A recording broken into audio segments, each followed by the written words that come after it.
Nation news, पैनी नजर, हर खबर।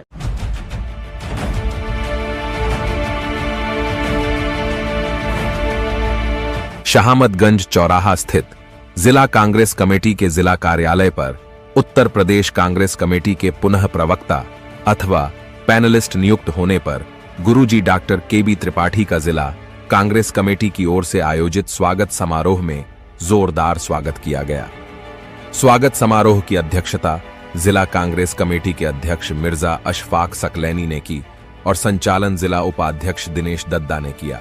उत्तर प्रदेश कांग्रेस कमेटी के नवनियुक्त प्रदेश प्रवक्ता अथवा पैनलिस्ट गुरुजी डॉक्टर केबी त्रिपाठी ने कहा कि सबसे पहले राष्ट्रीय नेतृत्व और प्रदेश नेतृत्व का आभार है कि बड़ी महत्वपूर्ण जिम्मेदारी दी, जिसके माध्यम से पार्टी के कार्यक्रमों, नीतियों और विचारों को प्रचारित किया जाता है। आज भारतीय जनता पार्टी की डबल इंजन की सरकार से हर वर्ग परेशान है। कांग्रेस पार्टी हर वर्ग की पार्टी है और सबको साथ लेकर चलती है। अखिल भारतीय कांग्रेस के अध्यक्ष सांसद राहुल गांधी ने भारत जोड़ो यात्रा के माध्यम से मोहब्बत की जो दुकानें खोली हैं, आज उन पर भीड़ बढ़ती जा रही है। लोग कांग्रेस पार्टी से जुड़ रहे हैं। जिन नौजवानों को भ्रमित किया गया था, आज वह भी समझ गए हैं कि उनका भविष्य कांग्रेस पार्टी में ही सुरक्षित है।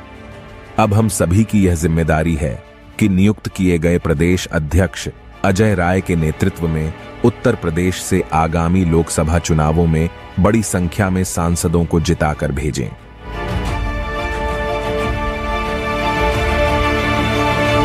बहुत बहुत धन्यवाद मीडिया के सभी साथियों का आगमन के लिए।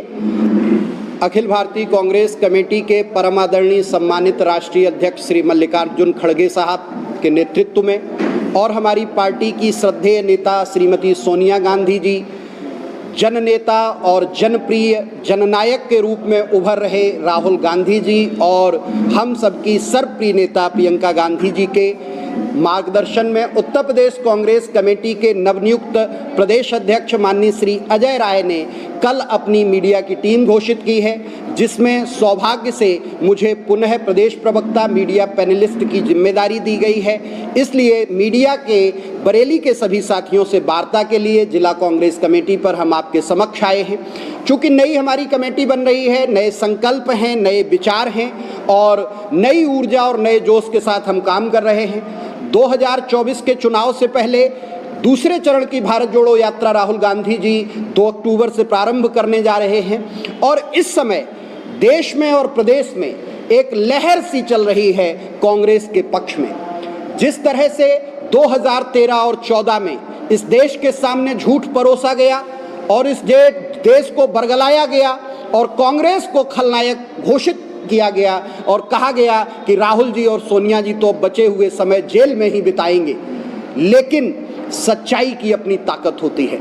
सारे षड्यंत्र करने के बाद, सारे दुष्चक्र रचने के बाद, तमाम तरह से एजेंसियों का दुरुपयोग करने के बाद, कई घंटों कई दिनों तक अस्वस्थ हालत में सोनिया जी को परेशान करने के बाद, राहुल जी को 8-8 घंटे 10-10 घंटे लगातार बिठाकर कई दिनों तक पूछताछ करने के बाद, सब कुछ खोज लेने के बाद कुछ भी नहीं पाया और कोई कार्यवाही नहीं कर पाए।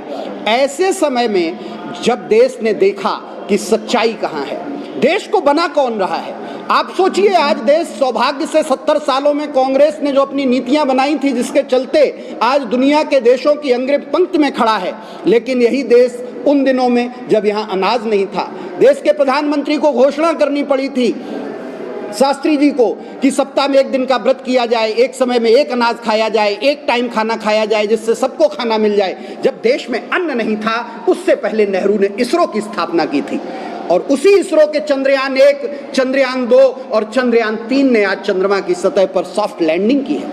लेकिन ये बड़े विजन से काम होते हैं, लंबी सोच से काम होते हैं। जो एम्स बनाया नेहरू ने, जो IIT बनाई पंडित नेहरू ने, आज देश अगर जो उम्मीद की नज़र से देख रहा है तो पंडित राहुल गांधी की तरफ देख रहा है कि आने वाले समय में इस देश को एक विजन के साथ, एक दृष्टि के साथ और उम्मीदों पर जनता को आगे ले जाने का काम करने का काम पंडित राहुल गांधी के नेतृत्व में होगा और निश्चित तौर पर कांग्रेस मजबूत हो रही है।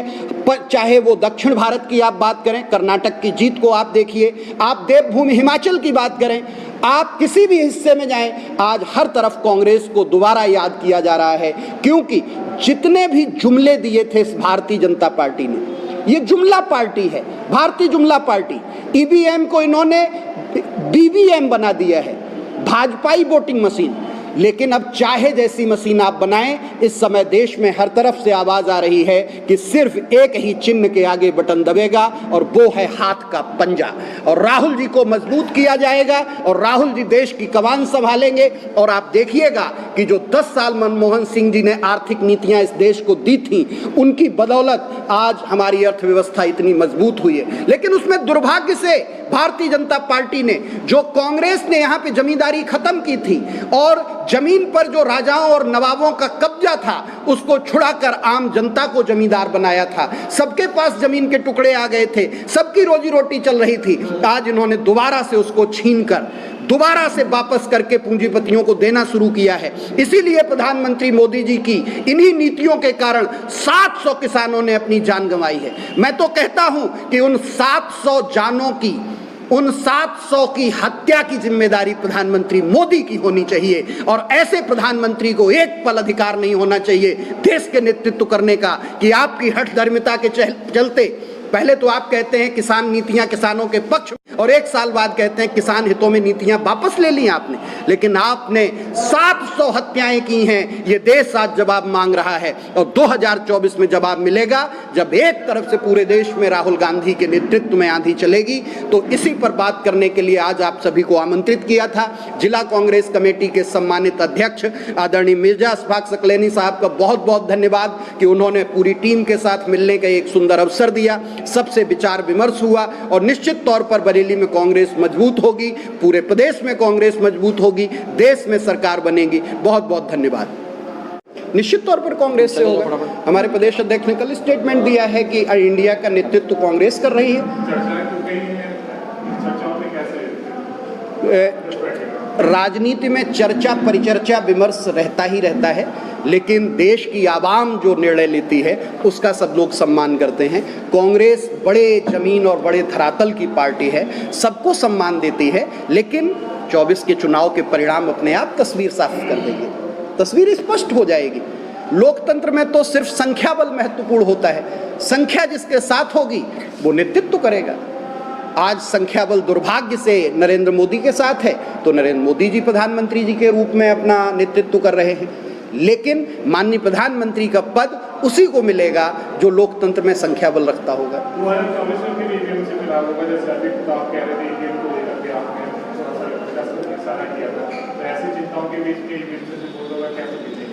अभी आपने देखा होगा कि प्रधानमंत्री के मुख्य सलाहकार और भारतीय सरकार के मुख्य सलाहकार अविवेकी, हम तो कहेंगे अविवेकी, विवेक देव राय ने एक लेख लिखा कि देश को एक नया संविधान चाहिए। वहां तो संविधान बदलने की तैयारी चल रही है। जिस संविधान की बदौलत महिलाओं को, दलितों को, दमितों को, वंचितों को आज अग्रिम पंक्ति मिली, उस संविधान को आप खत्म करने चाह रहे, बाबा साहब का संविधान मिटाना चाह रहे। आप क्या चाहते हैं? जब यहां तक स्थिति पहुंच गई हो तो अब चाहे वो ईवीएम में कितनी भी सेटिंग कर लें, चाहे जो कर लें, मैं तो कहता हूं जब अगर जो 15 अगस्त को प्रधानमंत्री जैसे गरिमा में पद पर बैठा हुआ व्यक्ति लाल किले से ये कहे कि अगली बार भी तिरंगा हम ही यहां फहराने आएंगे, तो फिर चुनाव कराने की जरूरत क्या है? तो उनकी तो तैयारी है कि चाहे वो बीवीएम हो, भाजपाई वोटिंग मशीन लगा ले, चाहे वो जो कर ले, लेकिन देश की जनता का निर्णय महत्वपूर्ण होता है। उसी ईवीएम पे इतने बटन कांग्रेस के दबेंगे कि भाजपा की सेटिंग वो 10% वोट 20% की करेंगे, यहां अब 50% 60% वोट, 60% जनता, 70% जनता, 80% जनता कांग्रेस के साथ खड़ी दिखाई देगी। तो परिणाम तो तय है। नमस्कार, आप देख रहे हैं आजाद नेशन न्यूज। अगर आप हमें YouTube पर देख रहे हैं तो हमें सब्सक्राइब करें, बेल आइकन को दबाना न भूलें ताकि हमारी खबरों की लेटेस्ट अपडेट आप तक पहुंचती रहे। वीडियो पसंद आने पर लाइक करें। अगर आप हमें Facebook पर देख रहे हैं तो लाइक और फॉलो करना न भूलें। देश दुनिया की तमाम खबरों के लिए विजिट करें हमारी वेबसाइट www.azadnationnews.com।